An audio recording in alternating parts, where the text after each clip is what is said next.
नमस्कार दोस्तों, मेरा नाम है ज़ीशान कास्कर और आप देखना शुरू कर चुके हैं द वायर का लाइव शो। कभी आपने सोचा है कि आपके शहर की पुलिस वाकई अच्छी है या सिर्फ सुरक्षा करने का ढोंग कर रही है? क्या आपने ये सोचा है कि आपके राज्य की अदालतें समय पर न्याय देती है या फिर तारीख पर तारीख ही मिलती है? और जो लोग आपको कानूनी मदद देने की बात करते हैं, वो खुद कितने मददगार है? दर्शकों, एक कहावत है कि जो मापा जा सकता है वही सुधारा जा सकता है। ये प्रसिद्ध वाक्य मैनेजमेंट कंसल्टेंट पीटर ड्रकर के विचारों से प्रेरित इंडिया जस्टिस रिपोर्ट यानी आईजेआर के लिए एक प्रेरणा सूत्र है। यह रिपोर्ट एक स्वतंत्र ऑडिटर के प्रकार से कार्य करती है। बता दें कि इंडिया जस्टिस रिपोर्ट में सभी जानकारी सरकारी संस्थानों द्वारा प्राप्त की जाती है, जो कि न्याय प्रणाली का एक निष्पक्ष लेखा जोखा प्रस्तुत करती है। 2019 में अपनी शुरुआत के बाद से ये चौथी रिपोर्ट है जो पुलिस, न्यायपालिका, जेल और कानूनी सहायता के 4 मुख्य स्तंभों पर आधारित है। जस्टिस यानी न्याय हासिल करने की यात्रा में इन चारों स्तंभों का कुछ ना कुछ योगदान जरूर होता है। तभी ये चारों स्तंभ किस प्रकार से कार्यरत है, इसकी निगरानी करना बेहद जरूरी बन जाता है। दोस्तों, 2025 की रिपोर्ट ने एक बार फिर इस प्रणाली की उन खामियों को उजागर किया है जिन पर तत्कालीन ध्यान देना आवश्यक है। तो क्या ये देश वास्तव में सभी के लिए न्याय सुनिश्चित कर रहा है या ये सिर्फ एक खोखला दावा बनकर रह गया है? आइए सरकारी आंकड़ों से ही देश में न्याय की दशा पर एक नजर डालें। तो आइए शुरुआत करते हैं इस बेहद जरूरी रिपोर्ट को आसान भाषा में समझने की। नमस्कार, मेरा नाम है ज़ीशान। दोस्तों, इस बार की रिपोर्ट में 18 बड़े और 7 छोटे राज्यों की रैंकिंग दी गई है। ये रैंकिंग हर राज्य के न्याय के पैमानों के डेटा पर आधारित है। इसकी विस्तृत मेथोडोलॉजी भी रिपोर्ट में मौजूद है। जिन दर्शकों को रिपोर्ट पढ़नी है वो डिस्क्रिप्शन में दिए लिंक खोलकर पढ़ सकते हैं। अब आपकी स्क्रीन पर ये रैंकिंग आप देख सकते हैं। रिपोर्ट में एक दिलचस्प बात यह है कि इस बार गुजरात, जिसने पिछली रिपोर्ट में तीसरा स्थान हासिल किया था, वो अब 11वें स्थान पर खिसक चुका है। दक्षिणी राज्यों ने पहले 5 स्थानों पर अपना दबदबा बनाए रखा है, जिसमें कर्नाटक ने एक बार फिर पहला स्थान प्राप्त किया और आंध्र प्रदेश 5वें स्थान से दूसरे स्थान पर पहुंच गया। तेलंगाना, जिसने 2019 में 11वां स्थान प्राप्त किया था, इस बार तीसरे स्थान पर है। ऐतिहासिक रूप से मजबूत प्रदर्शन करने वाले केरल और तमिलनाडु में मामूली उतार चढ़ाव देखा गया, लेकिन वे अभी भी शीर्ष 5 यानी टॉप 5 में बने हुए हैं। मध्य स्तर के राज्यों जैसे छत्तीसगढ़, मध्य प्रदेश और उड़ीसा ने लगातार सुधार देखा, जबकि महाराष्ट्र ने अपने पहले के शीर्ष स्थान से काफी गिरावट देखी। आप अपने स्क्रीन पर महाराष्ट्र का रैंक देख सकते हैं। और गुजरात और पंजाब ने अस्थिर प्रदर्शन किया, जैसे कि आपको पहले कहा। तो दोस्तों, इन नंबरों के आधार पर हम ये समझ सकते हैं कि किसी राज्य में न्याय शासन और सामाजिक व्यवस्था की क्या स्थिति है। जब एक राज्य उच्च स्थान पर होता है तो इसका मतलब यह है कि वहां के न्यायिक और प्रशासनिक ढांचे में सुधार हुआ है और लोगों को बेहतर न्याय मिल रहा है। इसके उलट जब कोई राज्य निचले स्थान पर होता है तो यह संकेत देता है कि वहां के शासन में सुधार की आवश्यकता है। यानी कि जैसे आपने पहले देखा कि जो दक्षिण के राज्य है उनमें न्याय के मामले में वो ऊपर है, और जो बाकी राज्य है जैसे महाराष्ट्र हो गया, गुजरात हो गया, वो इस सूची में नीचे आ रहे हैं। अब उदाहरण के लिए गुजरात का 11वां स्थान पर खिसकना महत्वपूर्ण है क्योंकि पहले वो तीसरे स्थान पर थे। इसका मतलब ये हो सकता है कि वहां की न्यायिक प्रक्रिया में कोई कमी आई है जो इसके विकास और प्रशासन पर असर डाल सकती है। जैसा कि मैंने पहले कहा, रिपोर्ट का मुख्य उद्देश्य पीटर ड्रकर के इस कथन पर आधारित है, जो कि यह है कि जो मापा जाता है वही सुधारा भी जाता है। अब हम इंडिया जस्टिस रिपोर्ट के मुख्य निष्कर्षों पर चर्चा करते हैं और सबसे पहले बात करते हैं पुलिस व्यवस्था की।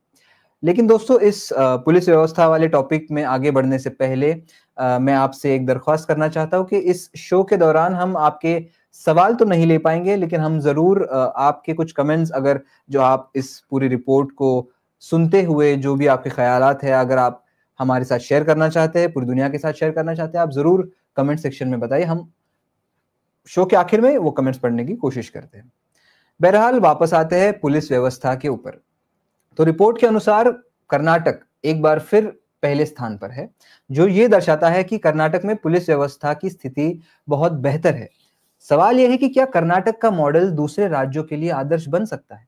क्या दूसरे राज्य इस मॉडल को अपनाने की तैयारी में हैं? आंध्र प्रदेश और तेलंगाना ने भी अपने पुलिस व्यवस्था में सुधार दिखाया है, लेकिन अगर हम राजस्थान, उत्तर प्रदेश और बिहार जैसी जगहों की बात करें, तो ये राज्य लगातार पुलिस व्यवस्था में निचले स्थानों पर बने हुए हैं, जैसा कि आपने अभी आपके स्क्रीन पर जो टेबल आया था उसमें आपने देखा। तो 2024 के आंकड़ों के अनुसार दक्षिणी राज्यों ने शीर्ष 3 स्थानों पर कब्जा किया। तेलंगाना पुलिस क्षमता में पहले स्थान पर है, कर्नाटक तीसरे स्थान पर है और आंध्र प्रदेश दूसरे स्थान पर आ चुका है। तेलंगाना और आंध्र प्रदेश, जो अपने विभाजन के बाद से लगातार सुधार कर रहे हैं, अभी भी शीर्ष स्थानों पर बने हुए हैं। इसके अलावा छत्तीसगढ़, पंजाब और बिहार जैसे राज्यों ने भी बुनियादी ढांचे, मानव संसाधनों और बजट में सुधार करके कई अन्य राज्यों को पीछे छोड़ते हुए शीर्ष 10 में जगह बनाई है। कर्नाटक, आंध्र प्रदेश, तेलंगाना, छत्तीसगढ़, उड़ीसा और उत्तराखंड जैसे राज्य 2019 से 2025 तक लगातार टॉप 10 में इस सूची में रहे हैं। हालांकि तमिलनाडु ने 2019 में पहले स्थान से गिरकर 2020 में 5वें, 2022 में 6ठे और 2025 में 13वें स्थान पर आकर 7 पायदान की गिरावट दर्ज की। अब आते हैं इस रिपोर्ट के एक चिंताजनक हिस्से पर। दर्शकों, पुलिस बल में महिलाओं का प्रतिनिधित्व अभी भी बहुत कम है, ऐसा इस रिपोर्ट का कहना है। पुलिस बल में कुल महिला पुलिसकर्मियों की संख्या का अगर विश्लेषण करें तो पता चलता है कि इनमें से 82% यानी 82% केवल कांस्टेबल के पद पर है। आप आपके स्क्रीन पर ये डेटा देख सकते हैं, जो कि इंडिया जस्टिस रिपोर्ट में से ही हम आपके सामने साझा कर रहे हैं। तो कांस्टेबल के पद पर ये जो इतनी महिलाएं हैं, ये आंकड़ा इस बात को दिखाता है कि महिलाओं को उच्च पदों पर अवसर नहीं मिल पा रहे हैं। यानी 100% में से अगर 82% केवल कांस्टेबल है, तो इसका मतलब यही है कि महिलाओं को उच्च पदों पर अवसर नहीं मिल पा रहा, यानी उन्हें सिर्फ निचले स्तर पर ही काम करने को मौका दिया जा रहा है। महिला पुलिसकर्मियों के लिए कामकाजी परिस्थितियां अक्सर चुनौतीपूर्ण होती है। अक्सर ये देखा जाता है कि महिलाओं को पुरुष सहकर्मियों से के मुकाबले अवसर कम मिलते हैं और उन्हें किसी भी स्थिति में नेतृत्व करने के पर्याप्त अवसर नहीं दिए जाते। ऐसा कई हमने उदाहरणों में देखा है, कई लेखों में, कई फिल्मों में भी हमने देखा है। इसके अलावा महिला पुलिसकर्मियों के लिए सुरक्षा और सुविधा की व्यवस्था भी अक्सर सही नहीं होती। पुलिस बल में उनके लिए समुचित शौचालय, आवासीय सुविधाएं और महिलाओं के लिए अलग से परिवहन सुविधाएं भी कई बार कम या अनुपलब्ध होती है। महिलाओं की कम भागीदारी के साथ साथ उनका कार्यक्षेत्र में सीमित रहना भी इस रिपोर्ट का एक मेजर पॉइंट है। रिपोर्ट के अनुसार जब तक महिलाओं की संख्या अधिक होती है, तब तक उनकी भूमिका आमतौर पर कांस्टेबल या अन्य निचले पदों तक ही सीमित रहती है। जैसे कि 2022 और 2023 के बीच किए गए संशोधनों के बावजूद गृह मंत्रालय द्वारा प्रत्येक पुलिस स्टेशन में, यह इंपॉर्टेंट मुद्दा है, आप ध्यान से सुनिए, कि गृह मंत्रालय द्वारा प्रत्येक पुलिस स्टेशन में महिला उपनिरीक्षक यानी एसआई और 10 महिला कांस्टेबल की सिफारिश की गई थी। जी हाँ, अमित शाह वाले गृह मंत्रालय ने ही। लेकिन दिल्ली को छोड़कर कोई भी राज्य या केंद्र शासित प्रदेश ने इस मानक को पूरा नहीं किया। अब अगर बात करें न्यायपालिका की, तो वहां हालात थोड़े बेहतर हैं। और अगर बात करें निचली अदालतों में, तो महिलाओं का प्रतिनिधित्व वहां पर भी अच्छा है, लगभग 40% का। 40% न्यायाधीश महिला है। लेकिन जैसे जैसे हम उच्च न्यायालय और सर्वोच्च न्यायालय की बात करते हैं, यहाँ पर स्थिति में गिरावट आती है। उच्च न्यायालय में ये अनुपात घटकर 15% रह जाता है। वही सर्वोच्च न्यायालय में तो स्थिति और भी चिंताजनक है। यहाँ कुल 17 न्यायाधीशों में से सिर्फ 1 महिला है। दर्शकों, भारत एक ऐसा देश है जिसको समझने के लिए उसकी जातियों को और उन जातियों से होने वाले परिणामों को समझना बेहद जरूरी है। अभी मैं आपसे बात कर रहा था कि किस प्रकार से महिलाएं जो है वो न्यायपालिका में भी कम उनका आंकड़ा है, पुलिस में भी कम उनका आंकड़ा है। और एक चिंताजनक बात ये भी थी कि जितनी भी महिलाएं हैं वो लोअर पोजीशंस में है, भले ही वो न्यायपालिका की बात हो या पुलिस की बात हो। तो जो न्याय देने वाली संस्था है, उनमें महिलाओं की भागीदारी बड़े ही निचले स्तर पर है। डिसीजन मेकिंग पर उनकी भागीदारी इतनी नहीं दिखाई देती, ऐसा हमें इस रिपोर्ट से पता चलता है। तो जैसे कि मैंने आपको अभी जिक्र किया कि देश समझना है, भारत देश समझना है, तो यहाँ की जातियां समझनी पड़ेगी और उन जातियों से होने वाले परिणामों को भी समझना पड़ेगा। और अगर बात हो न्याय की, तो ये विषय और महत्वपूर्ण हो जाता है। आज विपक्ष के नेता भी जातीय जनगणना की मांग लगातार कर रहे हैं। साथ में यह भी बात होती है कि देश के प्रमुख सरकारी संस्थानों की प्रमुख जगहों पर आज भी कथित उच्च वर्णीय ही विराजमान है। आइए इस रिपोर्ट में दिए गए आंकड़ों से समझते हैं कि विपक्ष का ये दावा न्याय के 4 स्तंभों के संदर्भ में कितना सही या गलत है। अगर हम जातीय प्रतिनिधित्व की बात करें, तो पुलिस बल में अनुसूचित जाति यानी एससी और अनुसूचित जनजाति यानी एसटी और अन्य पिछड़ा वर्ग यानी ओबीसी के कर्मियों की कुल संख्या 59% यानी 59% है। इनमें से 61% सिर्फ कांस्टेबल के रूप में कार्यरत है। लेकिन मतलब जो बात महिलाओं के परिप्रेक्ष्य में मैंने कही, थोड़ी बहुत सिमिलर बात हमें एससी एसटी ओबीसी के परिप्रेक्ष्य में लागू होती है कि जितने भी जो काम करते हैं एससी एसटी ओबीसी में, जो लोग काम करते हैं पुलिस बल में, उनमें से 61% कांस्टेबल के रूप में कार्यरत है। इसका मतलब है कि अधिकतर एससी एसटी और ओबीसी पुलिस के निचले स्तर पर काम करते हैं। लेकिन जैसे जैसे पद ऊंचे होते हैं, इन समुदायों का प्रतिनिधित्व घटता जाता है। उदाहरण के लिए डीवाईएसपी जैसे उच्च पदों पर इन समुदायों की हिस्सेदारी सिर्फ 16% है, जो कि बहुत कम है। इसके अलावा रिपोर्ट में यह भी बताया गया है कि भारत के 12 राज्यों और केंद्र शासित प्रदेशों में एससी अधिकारियों का प्रतिनिधित्व 20% से लेकर 40% तक कम हो गया है। ये कमी उत्तर प्रदेश में सबसे ज्यादा 61% देखी गई, राजस्थान में 52% देखी गई, त्रिपुरा में 47% और बिहार में 42% देखी गई। दिलचस्प बात यह है कि कर्नाटक एकमात्र राज्य रहा जिसने पुलिस और जिला न्यायपालिका दोनों स्तरों पर एससी, एसटी और ओबीसी के लिए निर्धारित जातिगत कोटे को पूरी तरह से पूरा किया। यानी कि इकलौता, मतलब एक, पता नहीं कैसे बोले इस बात को, लेकिन केवल एक ही राज्य है इस देश में जिसने जो कोटा होता है एससी, एसटीज और ओबीसी का, उसको पूरा किया। और वो राज्य इंसिडेंटली कांग्रेस शासित प्रदेश कर्नाटक है। आगे बढ़ते हैं। रिपोर्ट में गृह मंत्रालय के निर्देश भी शामिल है, जिसमें हर पुलिस स्टेशन पर, जैसे आपको कहा था कि एसआई और 10 महिला कांस्टेबल की सिफारिश की थी, लेकिन दिल्ली के अलावा कोई भी राज्य ने ये मानने से इनकार कर दिया। अब आपकी स्क्रीन पर ये आप जो स्क्रीनशॉट देख रहे हैं, उसमें कुछ चीजें मैं आपके सामने पढ़ना चाहता हूं। इसमें ये लिखा है कि कर्नाटक को छोड़कर किसी भी राज्य में, Karnataka is the only state that meets इस कास्ट कोटाज, जो कि मैंने आपको अभी कहा। और तमिलनाडु जो 50% आरक्षण के साथ अपने कोटे को पूरी तरह से भरने में भी सफल रहे, तो तमिलनाडु भी एक दूसरा राज्य है। कुछ राज्यों जैसे तेलंगाना ने ओबीसी और एससी कोटे को पूरा किया, जबकि लद्दाख, चंडीगढ़, आंध्र प्रदेश, कर्नाटक और असम ने अपने एससी कोटे को पूरा किया। साथ ही कुछ मामलों में उसे बढ़ाकर भी भरा। हालांकि गुजरात और ओडिशा में एससी कोटे को पूरा करना तो दूर, उन्हें महज 2% ही भर पाए। गुजरात और ओडिशा में केवल 2% एससी कोटे में भरे गए।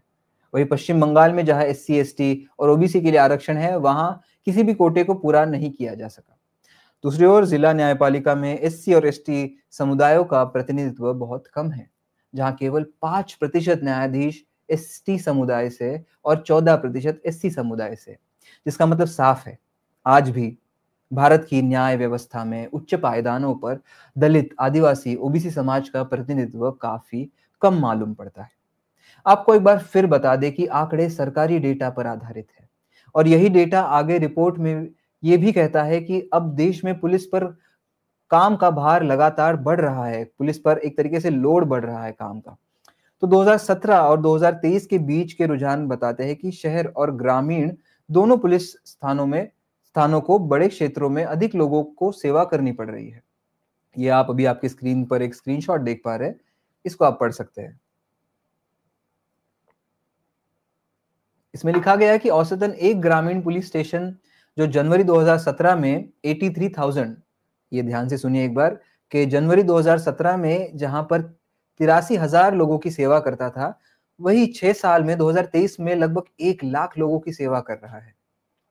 इसी अवधि में ग्रामीण पुलिस स्टेशन में संख्या में 735 थानों की कमी आई है। अब अगर हम न्यायपालिका की बात करें तो यहाँ स्थिति और गंभीर है। 2024 के अंत तक देश में लगभग 5 करोड़ मामले लंबित थे।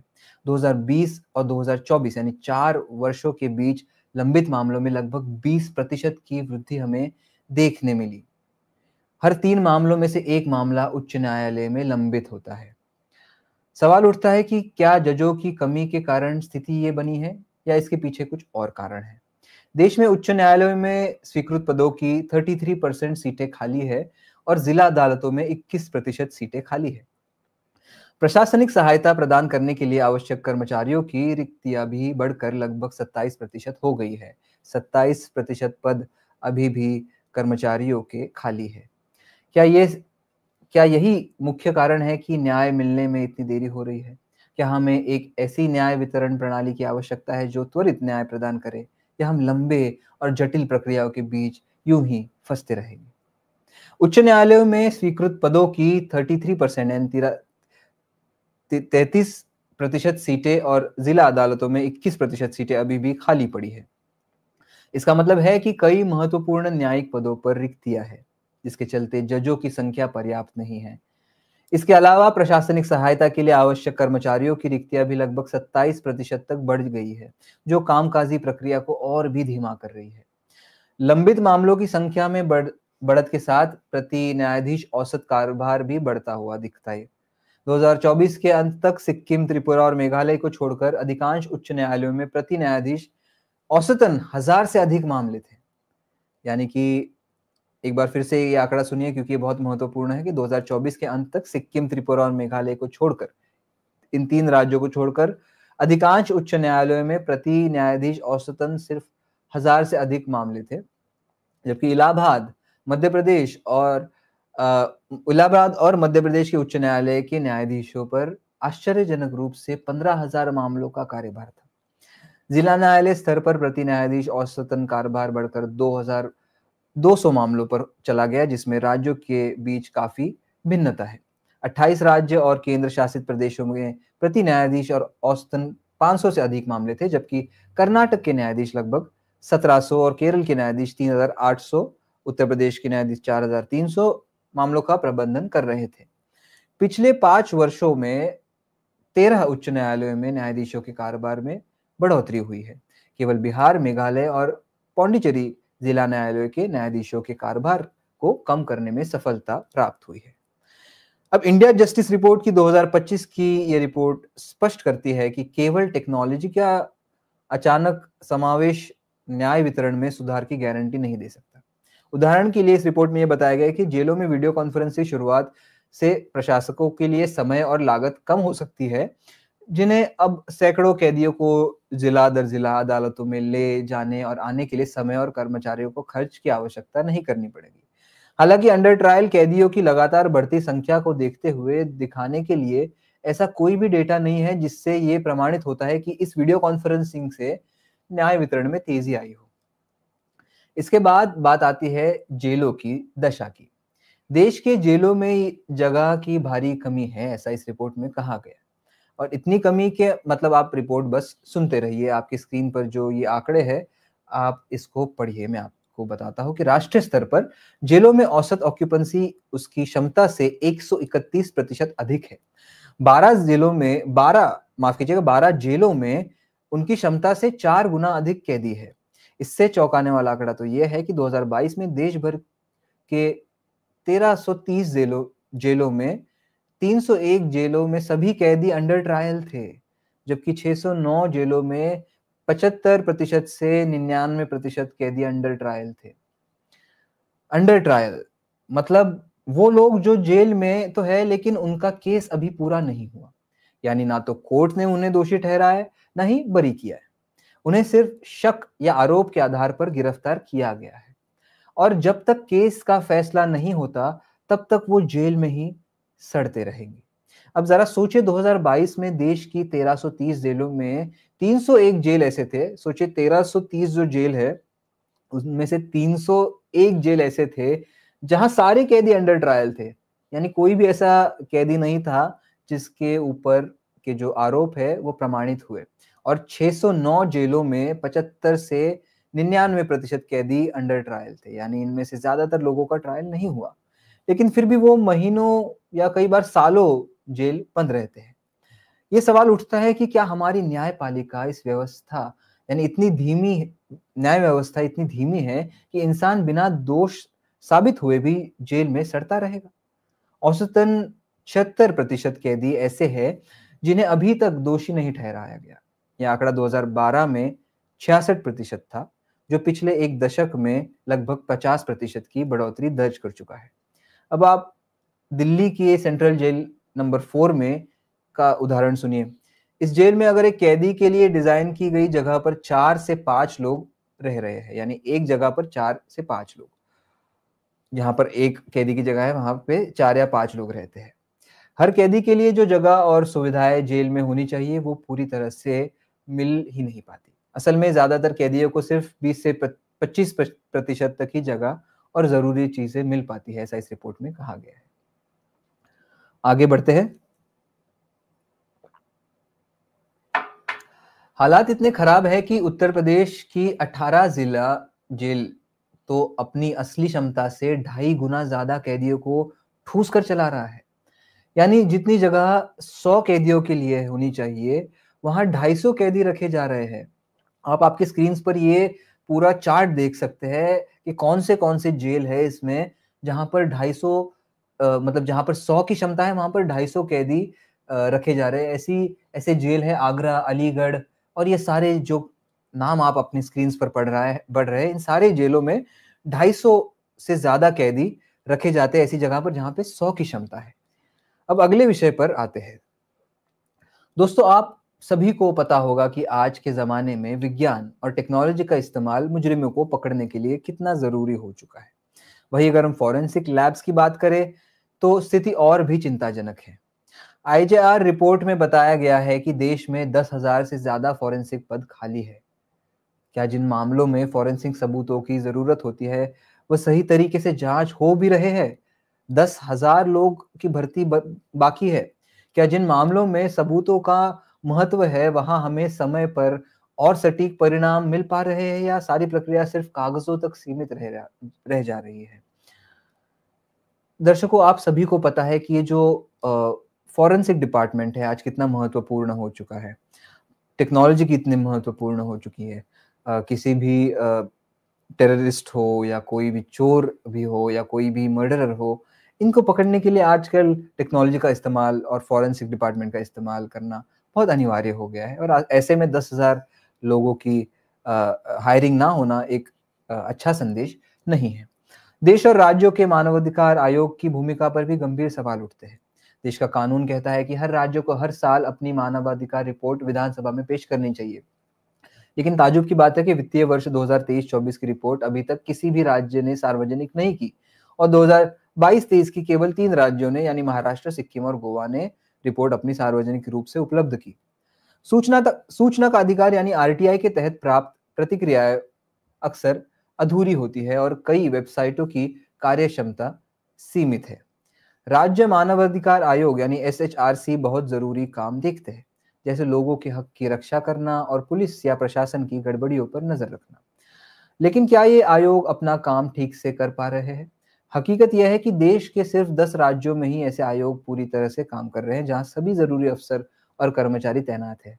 2022 से 2024 के बीच बड़े पदों पर खाली सीटें 17% से बढ़कर 27% हो गई है। मतलब 2 साल में जो बड़े मतलब जो वैकेंसी है वो 10% बढ़ गई है। यानी जिम्मेदार अफसर है ही नहीं ये जो ह्यूमन राइट्स कमीशन है इस सब में।